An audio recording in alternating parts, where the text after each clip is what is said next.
starting.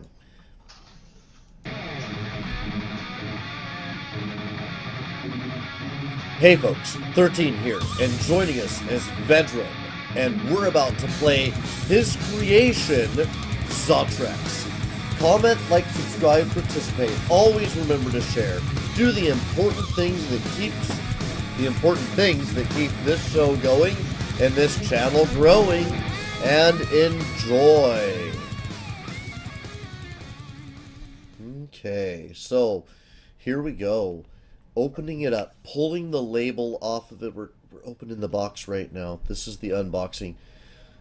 And oh, that's beautiful. How did I miss this last time? We have like a little space station thing going and a couple more build our base. Mankind was on the verge of conquering planets. I missed dialogue there. Sorry guys, I was dazzled. And then, out of nowhere, they came, destroyed everything. Those jerks. I see them destroy. Oh no, they took out the satellites too. We're blind. We suspected they traveled through the universe using some kind of space jump technology. Our priorities changed. Now we know for sure we're not alone. Search for this alien intelligence, or whatever it is, continued in following decades. With rise of intelligent machines, we managed to send a space station into deep space to start building a network. It will serve us to explore, I didn't read fast enough, as the best recruit in class of Starship Commanders. Oh, I'm not reading fast enough. You're invited to secure cargo routes between our stations and protect them from threats. Okay, good. Good morning, Commander. Welcome to Osron 7. Alright, so our first mission, Osron 7, has some reserves of hydrogen fuels which need to be quickly delivered to Space Station Arban.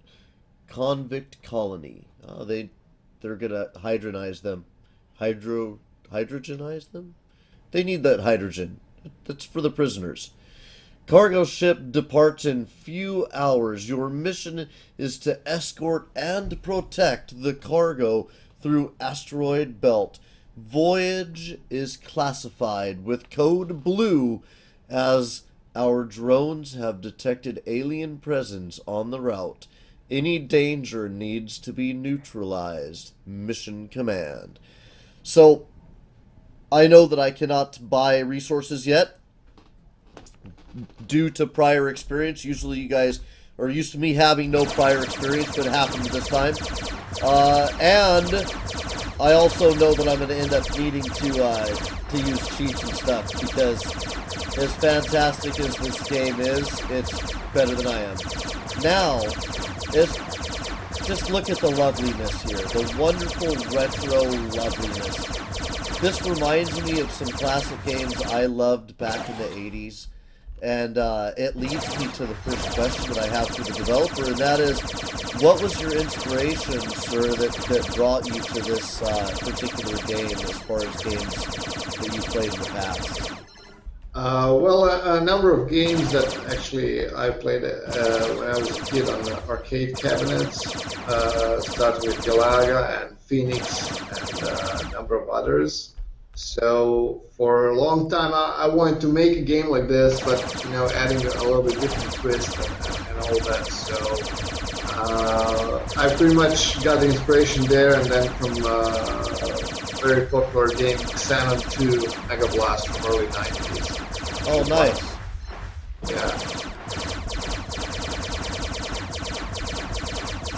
And you mentioned some of the cabinet games. Galaga and Galaxian were two of my favorites when I was just a lad. I can shoot their shots! I am all powerful, I can shoot your bullets from the sky. Now I'm distracted by their bullets. Nope, no bullet will survive. Oh, blast. I suppose the ships are more important. And this definitely has a Galaxian Galaga feel. If back in the day in the arcade I could have had independent control for the ship and aiming, oh man, for that matter, if cabinets had had mice, it all would have been over back then, but no one ever would have made a quarter off of me that I didn't have to spend to initially get the game started. I'm getting a little mobbed by fire here. Oh, no! Oh, even being able to shoot their shots is no ultimate defense. So the game is absolutely fantastic. There's some really important things that a game has got to have. It's got to have the look, it's got to have the sound, and it's got to have the feel. I suppose there's a list of other things. We could debate this for the entire episode, but I think we won't. Namely because I'm running the show. But it definitely has the look, it has the feel, it has the sound. When I say the feel, I mean control. I don't feel like I'm fighting the ship the whole time I'm playing the game. Right now I'm just kind of staying focused on not getting hit by that fire. But yeah, I don't feel like I'm fighting the ship the whole time I'm playing. That's an absolute key to any game. Every once in a while you'll see something that could have been beautiful had it been just a little bit easier to control. And this is, and we won't pick on any titles, but you guys know who I'm talking about. And no issue for that here. This is difficult stuff going on. I don't know how much you guys are catching as you're watching here, but there's clouds, just clouds of ammunition coming at me, and waves of enemies. And I'm holding my own. Maybe some of them are slipping through. I'm not able to kill everything that comes through, but there's an upgrade section to the game, and maybe later none will survive. So, all of us when we're kids, we have dreams. We want to be, a cop, or a soldier, or a paramedic, or a firefighter, or those things. And I also made the choice to be part of the game industry. That's where my life led me.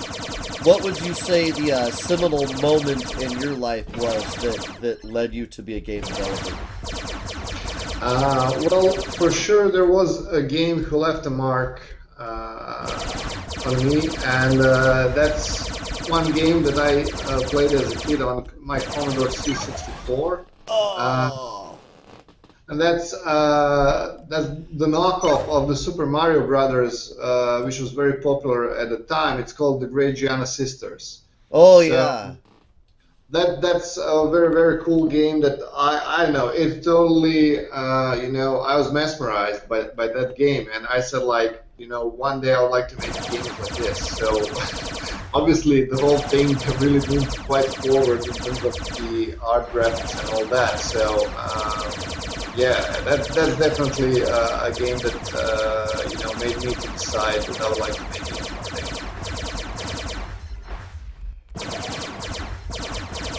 day. I'm hoping that my gunfire isn't completely playing over the interview here, folks. Super Fox in chat. Actually, I want to get back to that. Now, one of your big inspirations was a platformer, and about the same time, I really loved one on the Atari called Jumpman. My experience that got me into this industry was Star Wars. I don't even remember what the particular Star Wars game was called. It was a cabinet. When I was a kid, my parents had a jewelry shop, and we would do these things during the summer where we would go around and do kind of craft fairs, and they had one in a mall. And that arcade had this Star Wars game, and I secretly spent all of the profits from that weekend by smuggling money out of the cash drawer so I could turn it into quarters and feed it into the Star Wars game. And I remember just sitting there thinking, this is what video games are going to be. It was a 3D game. It was kind of a vector graphic. It was that vector graphic game back in the day where you could fly through and fight some TIE fighters, and you took the Death Star on later, and everything was a real 3D object. And I remember watching that, thinking, or playing that, thinking, this is where games are going to go. Someday they're going to remake everything around us, and we're just going to be able to play in these really realistic worlds. And I find it interesting that now, as an adult, I love that. I do love that. I'm so behind that. But the thing that brings my heart the greatest warmth, the greatest joy, is this. What I'm doing right here. This invokes the memories of childhood that make my heart sing and remind me what my real love for video games was and how it started. And so much support for this title. I want to gush a little bit, guys. So much support for this title. There is a link in the description of the video. It's the green light link. If you love retro and you trust my gaming sense at all, you can easily go straight to green light and vote yes. Easily. Now, if you lack trust for my gaming dispositions, then just open your eyes, man. Look at this. Look at this absolute... It's beautiful, and the game control is fantastic. Well done, sir. You've done really well. Your studio has done really well. I want to pay a little bit of attention to what's going on in chat on the video. So Super Fox, I'm going to try to play and read here. Super Fox says the rotational pattern of the enemy acceleration adds some interesting depth to the 2D aspect of the game. So was that, would you say that that was an intentional result of your guys' game design, or was that kind of an emergent behavior that happened as it came together? Well, it all came together, actually, when we were, testing all kind of features, when integrating, so at one point we just felt it was just right.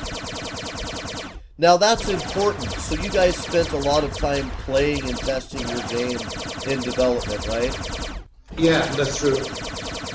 That's super, super important, and you can see that that's the case. That's where polish comes in.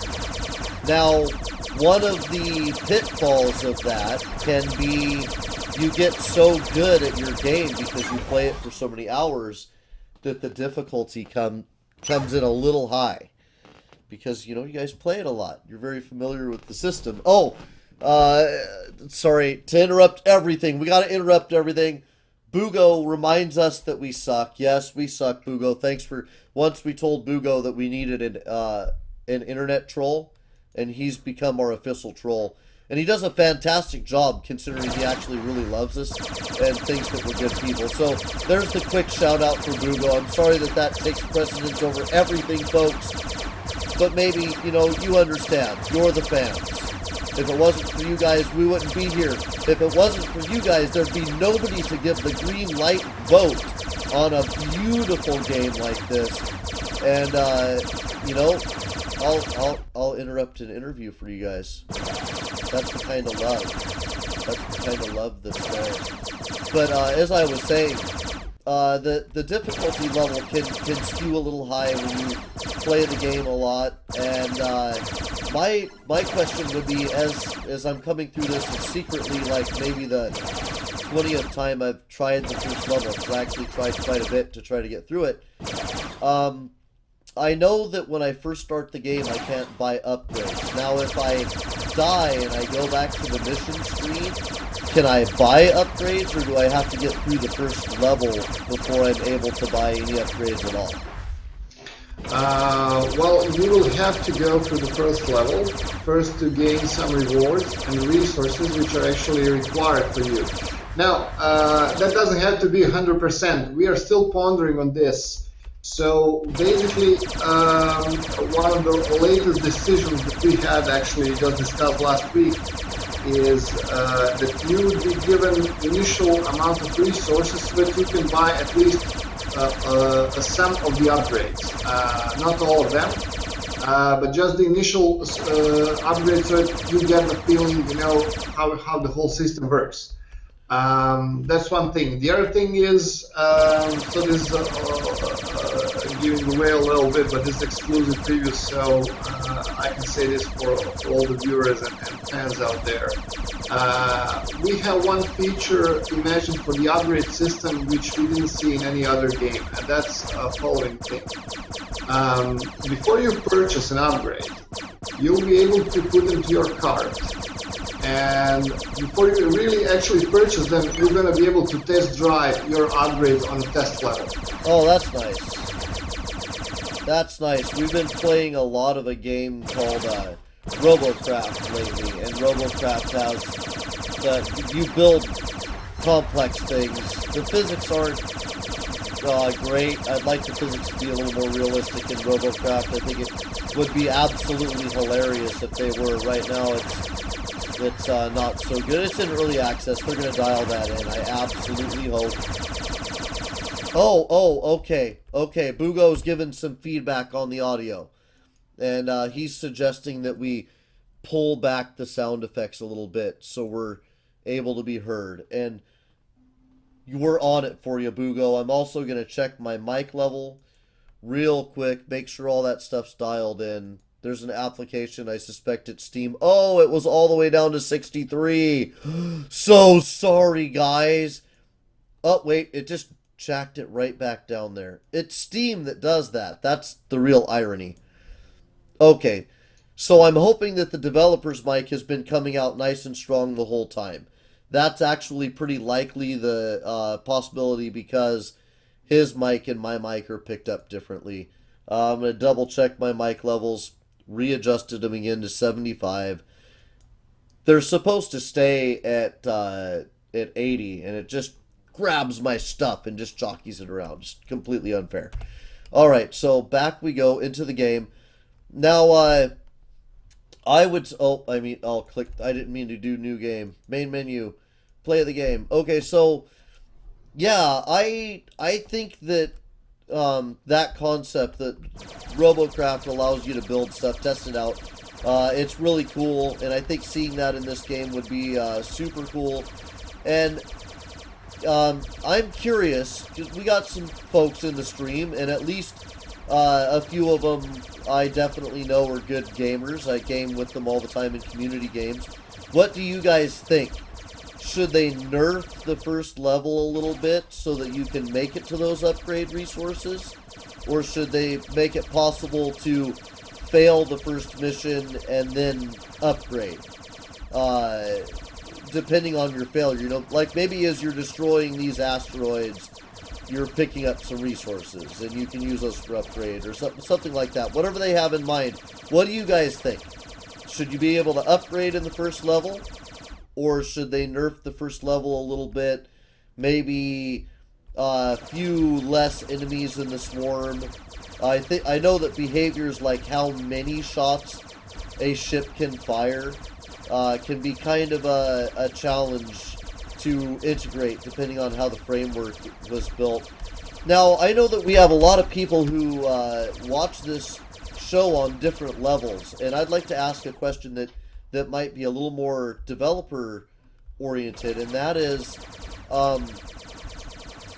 when you guys did the development for this particular game, did you kind of build the framework first and then build the assets later? So what I mean is I've seen game development be done such that, say, all of the game objects that can be drawn have something in common. So they're all part of a base class.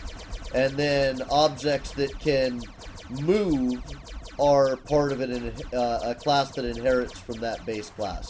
And you kind of build your inheritance up like that so that everything is inheriting from that one object that can display itself, all the objects that can display, and then they each have more complex builds. Did you guys do something along the lines of inheritance in your objects, or did you lean more towards full specialization with each object? It's more of the inheritance.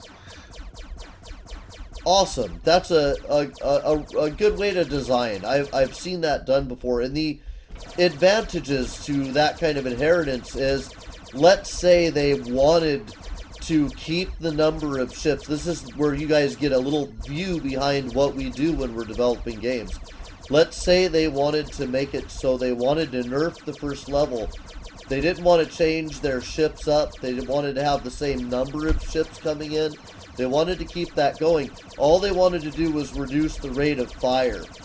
However, the ships that they have in place, the way they're handling their rate of fire, they're not looking to change that up as a variable within the specific ship class. Let's say that it's hard-coded. We try not to hard-code things, but let's say that the way these ships are firing is a hard-coded variable that we don't want to change. What they could do is they could have a ship that looked the same, just call the object something different, hard-code that variable in another version of the ship that looks the same to us, just fires at a different rate, and they have that complete control over how the ships can behave, even having different versions of the ships that have the only difference being what they're called logically and what their behavioral change is. And that's a really powerful thing because it gives a lot of control not only over things like rate of fire, but it gives, things like directional control and stuff along those lines. And if I have lost any of you or intrigued any of you, then I encourage you to go ahead and do a little research into how games are built logically.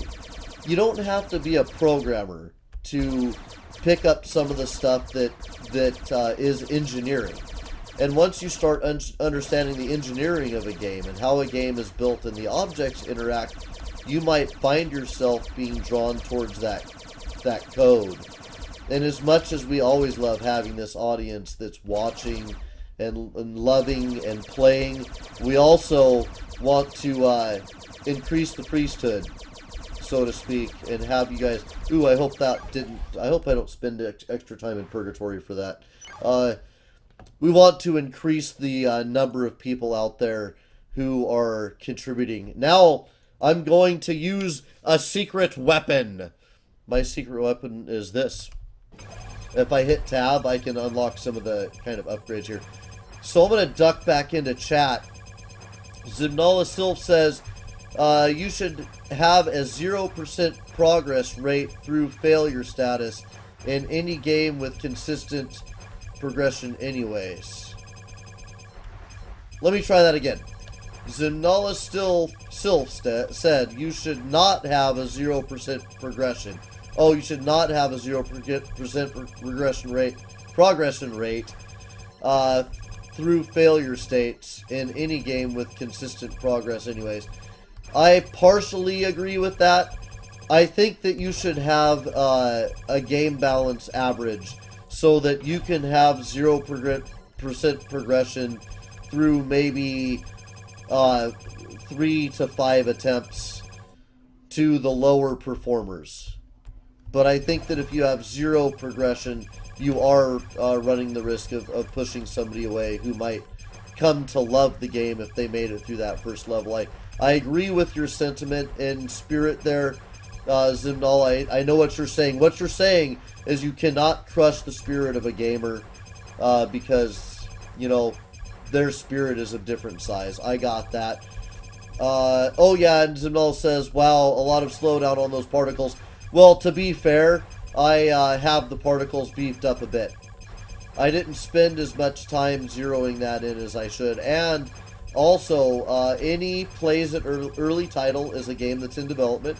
And those are things we should always keep in mind, that we may see some in development moments. Super Fox says, some honest and reasonably hard difficulty... Oh, some honest and reasonably hard difficulty is a good thing in my opinion. Yes, I believe you are right. Especially for those of us who like roguelike games. That's why I'm proposing the 3 to 5 in the low performers on the first level. And this is the reason. So let's say you have a high performer and he makes it through the first level on his first try. You have the difficulty ramp up later anyway. So he's gonna meet his challenge. And then on the low performer, if a low performer can make it through on 3 to 5 attempts, you bring in the effect of opulent learning. And opulent learning, or operative? Opulent sounds wrong. It's an O word. It's the basic concept behind slot machines. If you reward the user within 3 to 5 attempts, the user will drastically raise the number of attempts to succeed in the future. And they've demonstrated this with a number of different levels of intellect among creatures. But one of my favorites is pigeons. So if you reward a pigeon consistently, let's say you reward the pigeon 5 times in a row, and then you stop rewarding the pigeon will try about 10 times before it gives up trying to be rewarded. But if you infrequently reward the pigeon, then the pigeon will attempt the behavior astronomically more times, hundreds of thousands of times, hoping that they may get the reward. And that's the whole concept behind a slot machine. Now, the challenge therein is you're balanced in gameplay against the concept that you can't have a game that's unfair. If the user is working against chance, then the user must know that they're working against chance. I would not play this game if I believed that I could only win by chance. So there is the factors that the game developer is under the onus to balance. The reality that an organism must succeed to be compelled to continue to succeed. That if you infrequently reward an organism, the number of times the organism will attempt the behavior is increased manyfold. Games must be fair and consistent, and users of games have varied difficulties or varied levels of difficulty in play. Now, all those things being said, I believe that the balance is going to find what it needs to be in this game, and the real saving grace, the fuzzy logic that makes all of that possible, is that I have the option to stop focusing on my enemy and start focusing on my own survival. I'm here to kill things. I'm definitely here to kill things. And this is an escort mission. But this thing's not getting destroyed. So in this first level, I really can just focus on battle through self-preservation. That's an option. Absolutely lovely game, though. So, this development effort, this was not a one-man show. This was more than one of you, correct? Oh yeah, that's right. So, how did your team form? How did you guys find each other? Oh well, we are making games for years together. So it's a long story. But anyway, the team consists right now of 5 people, and so that's pretty much it. A couple of art guys, 2 programmers, and a musician guy. Oh, right on. Yeah, I'm a little sad that we can't do the music thing. It's not you or us. It's that the algorithms that detect whether or not a copyright infringement has been infringed, they're not always right. And when they're wrong, you get a strike against you, and that strike doesn't go away. Even when you prove it was a mistake, there's still the threat that hangs over your head. So we can't share the music. Our viewers are very, oh no, I put myself in a terrible position. Oh, one of the guys that can't even fire got a point on me. That was not a good position to be in. So yeah, we're mournful that we can't share the music. We have listened to the music, and it is lovely. We're big fans. We apologize to the music guy that we're not able to share your wonderful talents, but the music is very fitting with the game. It's very consistent with the style, and it's well done. And we want to give the shout out to the music that we're unable to share with you guys. And we encourage you to throw down that vote in the Steam green light and pick up the title when it comes out so that you can enjoy it in its completeness with the music. And of course, watching a game get played is nowhere near the experience that you have when you actually get to play the game yourself. So that's just another reason that everybody should really consider picking up this title. I would never recommend you pick up something that I don't enjoy playing, that I don't play myself. And off camera, I did some playing, and I enjoyed it for actually many hours in a row. Now, with great embarrassment, I gotta say I have never made it through the first level. That might be because I'm not the best game player. It's always hard to tell. You play a lot of games on camera. You have your moments of awesomeness, and then you don't. We have an unedited show, and if I sit and watch, there's definitely whole episodes where I just go, oh man, I suck, I'm not the best game player. So you should not look at my level of ability and think to yourself, oh wow, well if 13 can't do it, it is clearly too hard. Because I am not representative of you, nor your best day. Nor is it necessarily true that the day that I sat down and played a lot of the game was my best day. Now, wave 15, I'm actually cooking. I am doing better, and there's better weapons that I can use too. But I'm kicking booty. It's all because of you guys.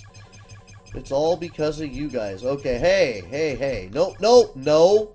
Not from behind. Never. Oh, they didn't follow the rules. Now I'm starting to get a little nervous. We're down to our last ship, guys. Can I make it through? Ah, no. No. I'm steadily losing life. It's... Oh. Okay, we'll try a better weapon. Oh, man. Let's see. Let's get back in there. I'm going to use the next set of, progression up for weapons. Wait, hold on. I was pressing wrong buttons. I got myself damaged because I forgot what the keyboard was.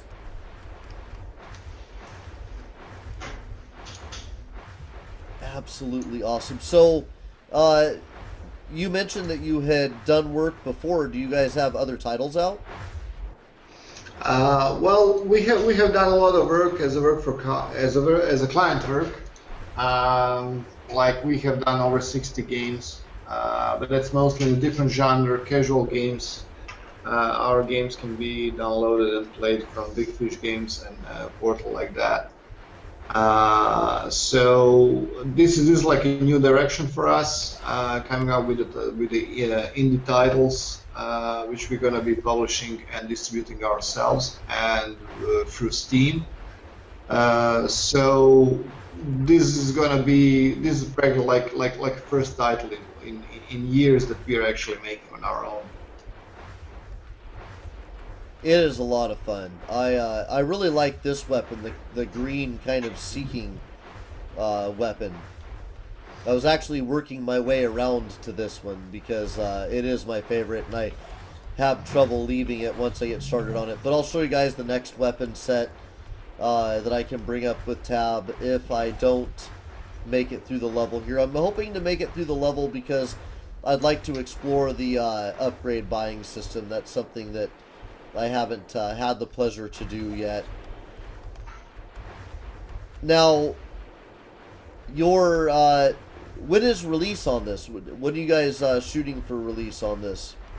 Most likely in December this year or January. That still depends on some other, let's say, business decisions, which are planned for, I don't know, middle or end of this month, because we have various now opportunities how to bring this game to the market. And it's going to depend on that. All I can tell you is that we are strongly looking to release this on consoles. I would definitely play it on a console. I would also definitely play it on a touch screen. I think that it would be a lot of fun if I had one finger controlling the ship position and the other finger controlling where I'm shooting. That would be a lot of fun. And I'm looking forward to seeing this title come out on all the platforms that it can. I really am having fun, and the mission-based system, the robustness of upgrading and whatnot, kind of blurs that line, pushes it past a casual game, and starts to make it peek into that concept of the hardcore, where you want to make it through a story system, and you want to make it through doing the progression that keeps you playing.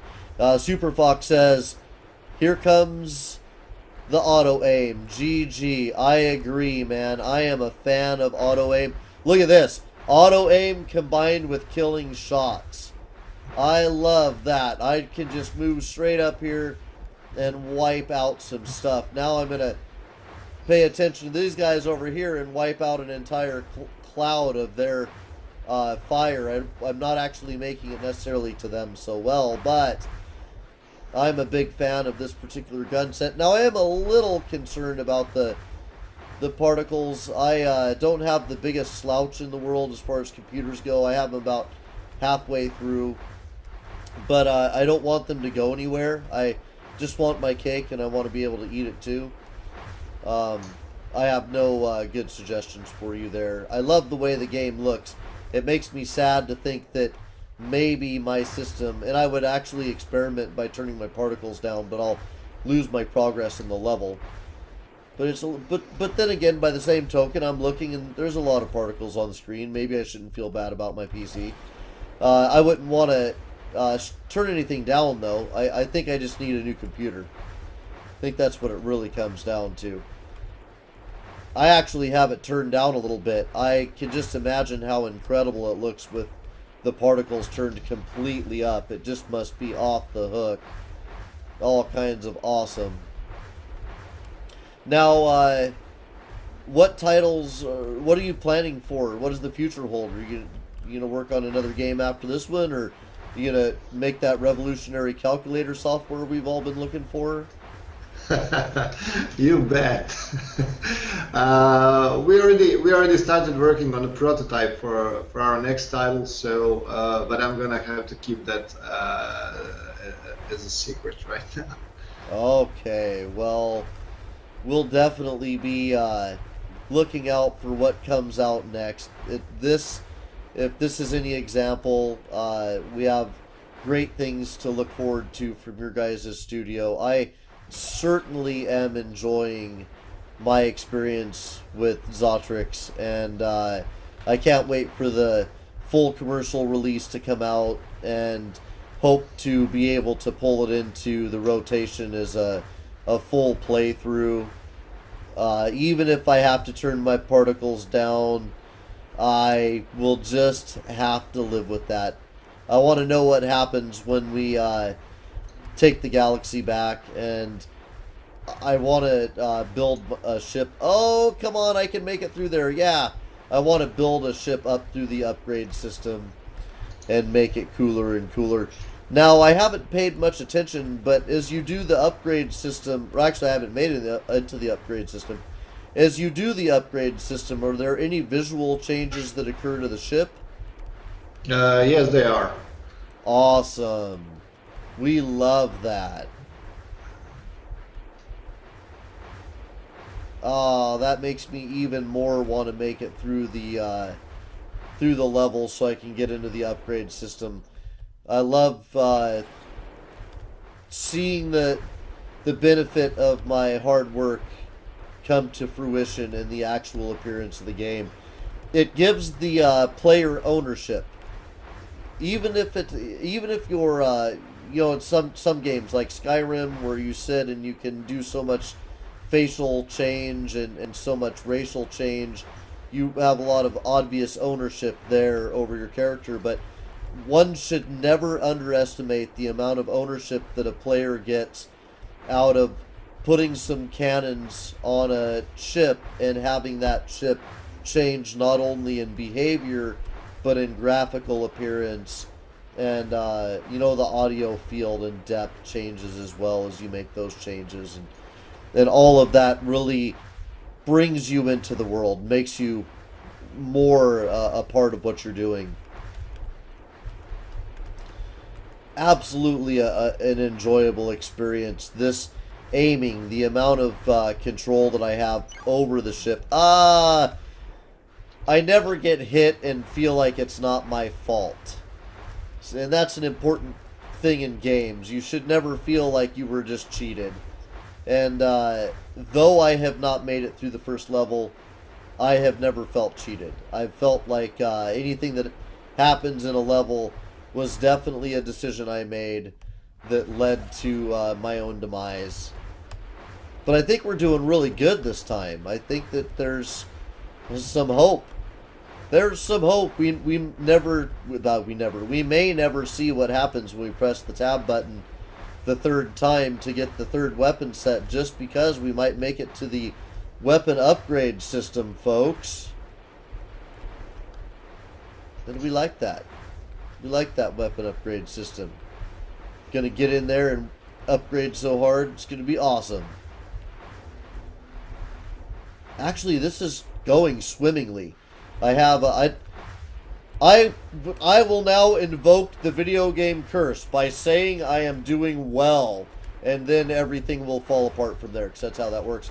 Especially in racing games. If you're ever in first place in a racing game, you look up and you go, I'm in first. That's when you slide out into the wall, your car flips over upside down, 7 things explode on the screen, and a bird flies overhead, and a dropping lands on the gas tank, and the car explodes again. So you should never actually say you're doing well, but I'm doing well. I got 4 ships. I didn't catch what level or what wave I was just on, because I was too busy envisioning the car blowing up several times, and the bird, dropping on the gas tank, the little bird dropping, hitting the gas tank, and that explosion going on. My brain can't handle that much visualization and logic and keep myself alive all at the same time. It's a tough gig being an improv comic that's saving the universe and keeping track of 101 buttons. I don't recommend anybody try it. Nope, nope, nope, nope. You're all going down. You're all going down. Well, we don't know what the new project is, but just on the merit of this game, we're excited. We hope that you guys remember us when you're ready to give the first sneak peeks of that game to the world. It's been an absolute scream supporting this particular title, and the interview process has been a lot of fun too. It's giving our the one fan out there, it's giving our fans a greater glimpse behind the curtain of what is a game. Let's see. So Super Fox says, that is a good point about the importance of visual representation, growth strength, even in minimal graphic styles. Thank you, Super Fox. That's cool, man. I like to hear that. I love game design and game development, and I love supporting the indie studios more. Maybe someday I'll do some design work on something, but if we can give our feedback and have that change these universes, that's more than enough for me. And I encourage you guys to give your feedback in chat. And there's something that happens with the chat log. When we stop the episode, we stop the stream, what is said in chat goes away. It doesn't come around for the next episode. For the episode, when it posts. When the episode posts, none of the chat log is going to be there.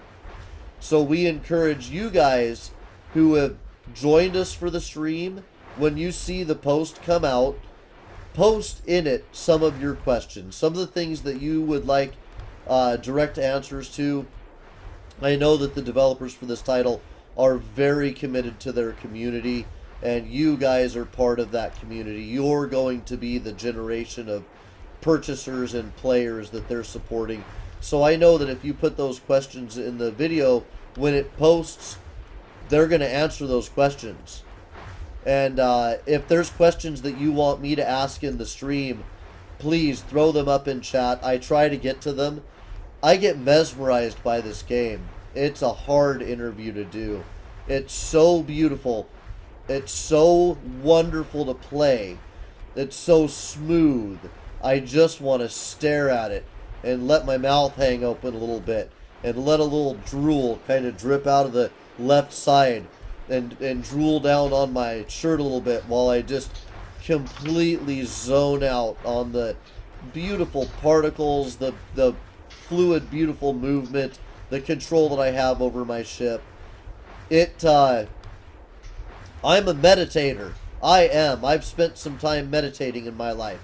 Under a couple of different disciplines of meditation, yoga and just tantric. Oh wait, sorry, not that one. I don't know what I was about to say there, but I've meditated, and this is driving. Driving is a weird kind of meditation. You get that alpha state invoked, and this game invokes the alpha state. There's a part of my brain that's so calm, that's so good. To tell you folks the truth, I really had kind of a rough morning this morning. An epically rough morning. We're not going to go into it, but it was an epic, bad, just terrible morning. And I was worried about how this interview was going to go. But the game just eases you straight into an alpha state. I have good brain waves going right now. I have good mind. I feel good. I don't know if that was an intentional development point, or is that just kind of an emergent thing that's come about from the game? Were you seeking meditative alpha greatness when you made this game, guys? For sure. Well, it happens. I'm actually, I'm just kind of zoned out. And it happens to me as I play. Have you noticed that at all? As you guys have played it, have you experienced that kind of relaxation that comes over you as you play? Yeah, I mean that is one of the points of the game and the gameplay. The way how all these waves of attacks are designed is that after some time, when a player gets the grips of the game, the game starts to become relaxing, and even losing lives is not that tragical at that point on. I agree everything with what you just said. That is exactly what I'm experiencing. I want to do a good job for the folks. I want to play really well, but I have never raged once playing this game.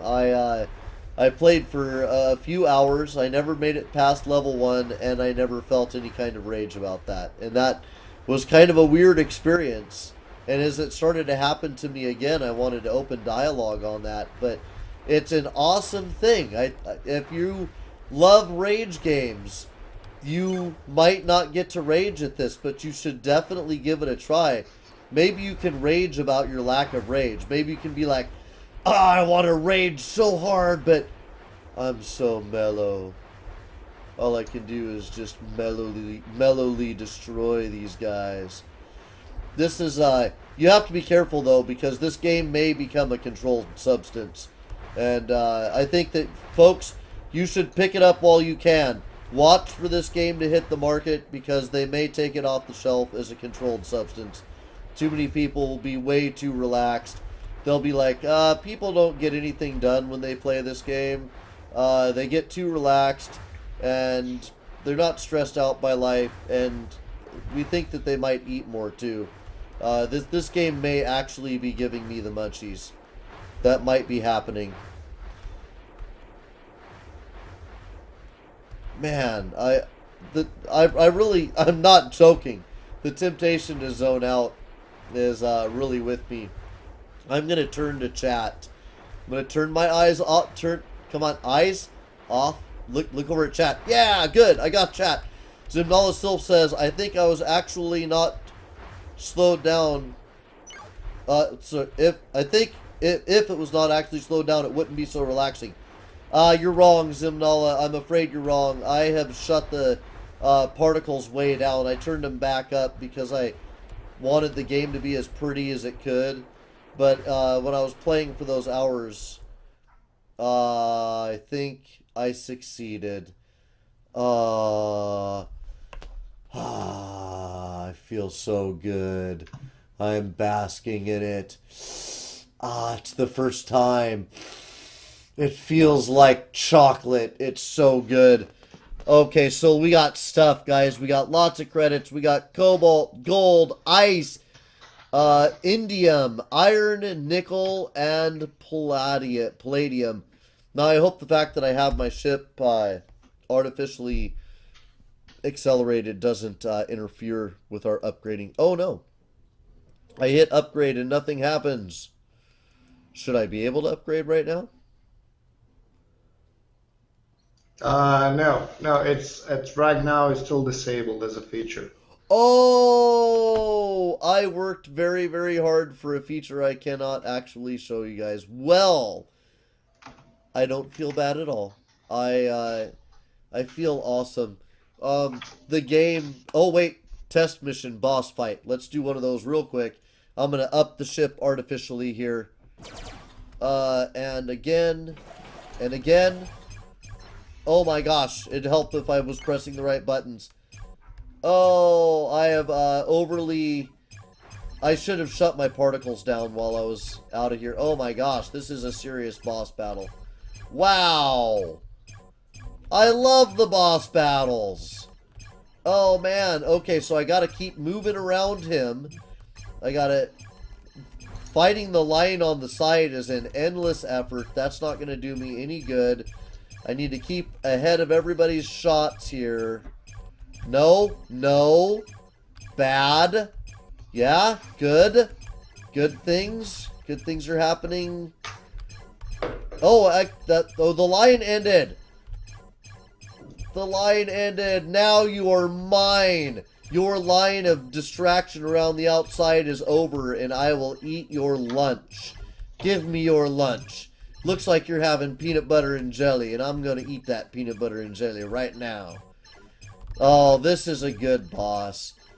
I like the shield that I can take some of away from. That now that I got a hole, my hole is very important to me. I don't like the... It's a shield, and if I shoot at it for a while, I can eventually kill the guy. See, Super Fox says, developer troll to upgrade features. Oh, but I didn't actually get to kill the boss. I don't feel like I killed him. I feel like he just kind of ran away from me at the end. I kind of want to destroy every bit of the boss to feel like I destroyed that boss. Well, folks, absolutely beautiful game, Zotrix. We've had a lot of fun showing it to you, a lot of fun sharing it with you. We hope that you will take a stop by the Greenlight section on Steam, and that you'll give it some love. We thank so much Zedrin for joining us as voice of the development team, and we absolutely can't wait for this game to come out on the market, and we'd be happy to feature it again. Anytime you have a major update that you would like to share with the public, you guys just let us know, and we'll cut you a time slot, and we'll get right back into it. Thanks for joining us. Thank you. Thanks once again for the opportunity. And for you folks, thanks so much for joining us. Comment, like, subscribe, participate. Always remember to share. Do the important stuff that keeps this show going and this channel growing. And we'll see you next time. And next time we'll be in the upcoming events. Take a look at the upcoming events section on our channel main page to see what's coming and when. And we'll see you then. Have a good one.